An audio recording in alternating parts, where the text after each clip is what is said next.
Hello FoodiePogo fam. Today I am excited to share a recipe that's close to my heart, a traditional vegetarian dish from my part of Gujarat called Bhagat Muthia.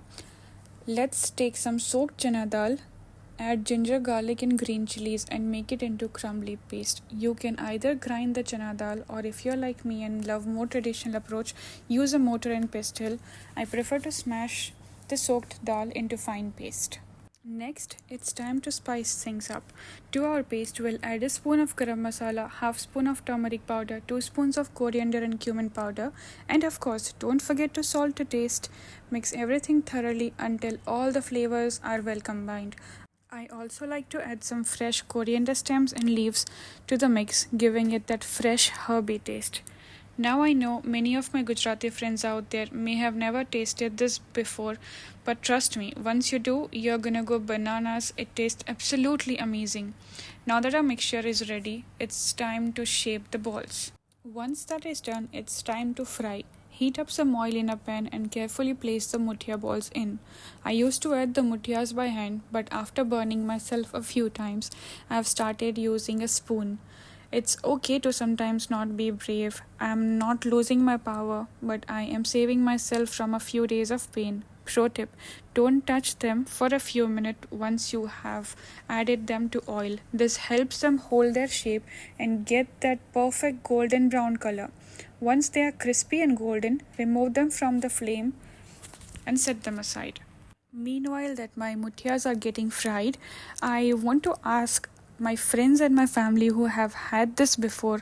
I would love for you to drop a heart or share your experience in the comments below. Let everyone know how much you loved it. This dish, we don't make it very often at home, to be honest. It's reserved for special occasions, whether we have guests around or during festive times. And while we were chatting, the muthias are ready. You can either devour them just like this with some chutney, like how my family does it, or we can make it into curry. Alright, now let's move on to make the curry. We'll need few of these ingredients as shown over here. A dramatic picture taken by me. Alright, move on. For this you'll need a big pan, something that can hold a good amount of gravy and allow the flavors to blend in. Start by heating some oil in a pan. Once the oil is hot, add a few whole spices, cumin seeds, bay leaves, peppercorns, cloves, and some star anise. Let the spices sizzle and release their aromatic flavors into the oil. This is what's going to form the foundation of the curry.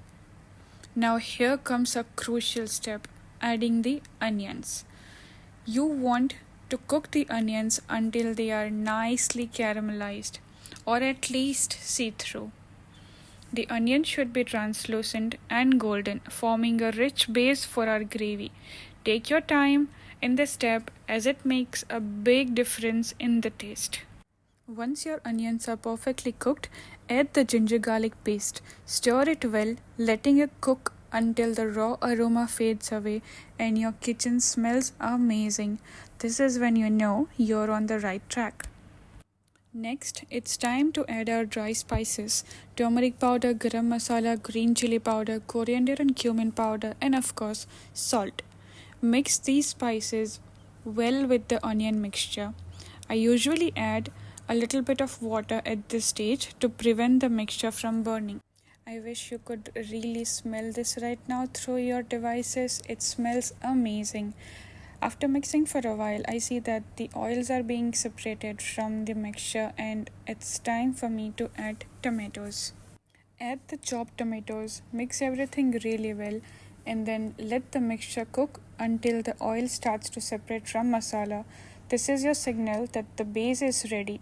I usually cover the pan with a lid and let it cook on low heat for a while to ensure the tomatoes and the spices blend beautifully. Once the oil separates, it's time to add the potatoes. Stir them well with the masalas. At this point, add a little bit of hot water. Always use hot water to maintain the temperature of the curry. Cover the pan and let the potatoes cook. Keep an eye on them, adding more water as needed to create a gravy. When the potatoes are about 50% cooked, you'll want to add extra water to adjust the consistency of the gravy. Remember, when we add the muthias, they'll soak up a lot of liquid, so having an extra gravy is important. Once the potatoes are almost cooked, gently add the muthias to the curry. I am so sorry, I thought I was recording this step, but it turns out my phone wasn't recording. Anyway, after adding the muthias, give the curry a gentle stir, cover the pan, and let it cook for about 10 minutes. This allows the muthia to absorb the flavors of the curry. After 10 minutes, everything should be nicely cooked. I like to remove some of the potatoes, smash them, and add them back to the gravy. This little trick helps to thicken the gravy and gives it the thicker texture. Give it another stir, and you should see the gravy is just the right consistency. I let it cook with the lid on for another 5 minutes, then turn off the heat and let it sit for about 10 minutes to let the flavors melt together. For serving, garnished with freshly chopped coriander to bring out its perfect flavor. While having it, also squeeze a little bit of lemon juice.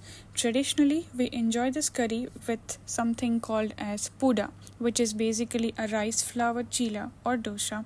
Some of you might recognize it as neer dosha. If you want to see how to make it, head over to my Instagram channel where I've posted the reel. Thank you so much for hanging out with me today. I hope you love this Bhagat Muthia curry as much as I do. Don't forget to give this video a thumbs up, share your thoughts in the comments, and subscribe to FoodiePogo for more delicious recipes. See you next time.